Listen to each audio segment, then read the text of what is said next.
रोहतक में कल सुबह से ही बोहर गांव में पुलिस बल की नियुक्ति कर दी गई थी, क्योंकि गैंगस्टर सुमित प्योट्रा पैरोल पर सुनारिया जेल से बोहर गांव लाया जाना था। पुलिस बल ने उसके घर जाने वाले रास्तों से लेकर मकानों की छतों और अन्य स्थानों पर भारी संख्या में पुलिस बल तैनात कर दिया था।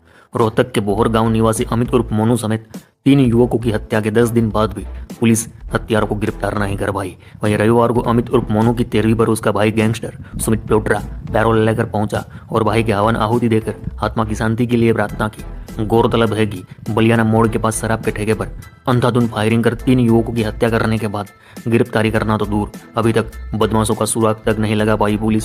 सुबह से ही बोहर में पुलिस बल की नियुक्ति कर दी गई थी, क्योंकि गैंगस्टर सुमित प्योट्रा पैरोल पर बोहर के लिए सुनारिया जेल से लाया जाना था। पूरे गांव में चप्पे चप्पे पर भारी पुलिस बल की तैनाती इस बात की गवाही दे रही थी कि यह ट्रिपल मर्डर रोहतक और आसपास के इलाकों को कितना प्रभावित करता है।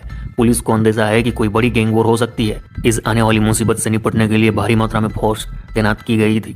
19 सितंबर को बलियाना मोड़ पर शराब के ठेके पर बैठे बोहर गांव निवासी गैंगस्टर सुमित प्योट्रा के भाई अमित उर्फ मोनू, जयदीप और विनय पर अंधाधुंध फायरिंग कर तीनों की हत्या कर दी गई थी, जबकि इस गोलीबारी में अनुज राणा और मनोज भी गोली लगने से घायल हुए थे।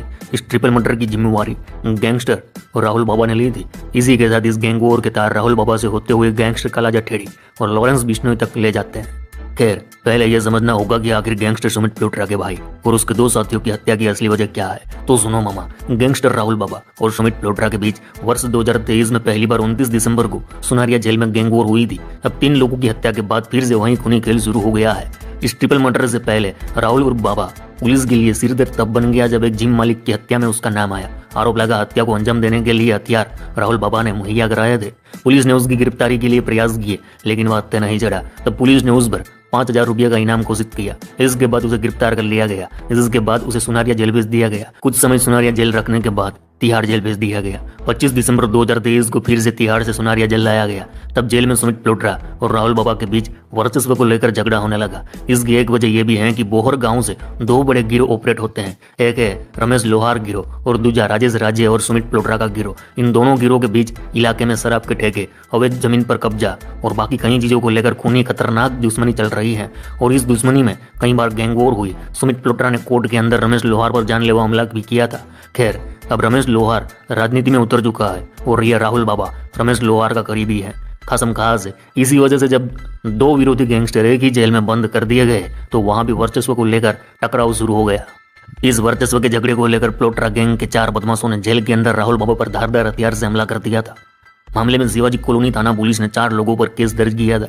फिर राहुल बाबा को जान का खतरा देखते हुए जेल की दूसरी बरक में रखा गया।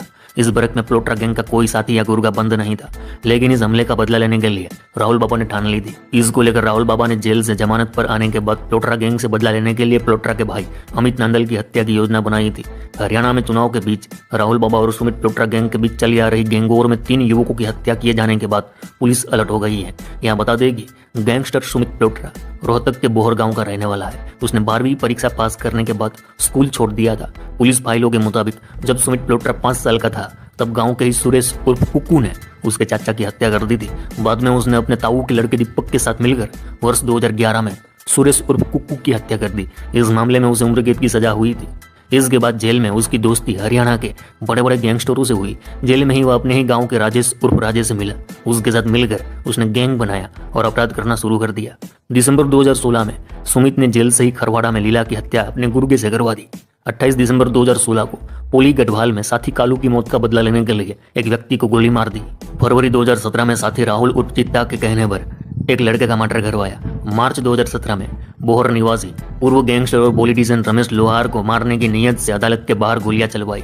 इसमें रमेश लोहार बच गया और उसका एक साथी मारा गया। 30 अप्रैल 2017 को सोनू दरियापुर के साथ मिलकर दिल्ली में मोनू दरियापुर की हत्या कर दी। इस केस में प्योट्रा को उम्र कैद की सजा हुई है। तो ये थी प्योट्रा की कहानी। अब बताया जा रहा है कि प्योट्रा के भाई को मारने में राहुल बाबा की मदद लॉरेंस बिश्नोई और काला जठेरी ने की है।